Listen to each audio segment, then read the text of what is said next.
బయలుదేరిందా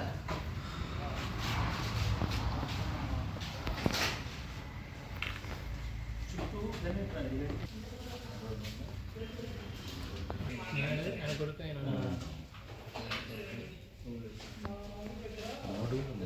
మళ్ళీ చేయాలి డబ్బులు కొట్టాలని చెప్పలేదు 9,000 వేసింది ఇంకా 15,000 అంటే మాకు చెప్పకుండా మీరు ఇస్తున్నారని చెప్పి 15,000 మళ్ళీ యాక్సిడెంట్ అయిందిగా అది అంటే 26,000 అట్లా చెప్పాను వీడియో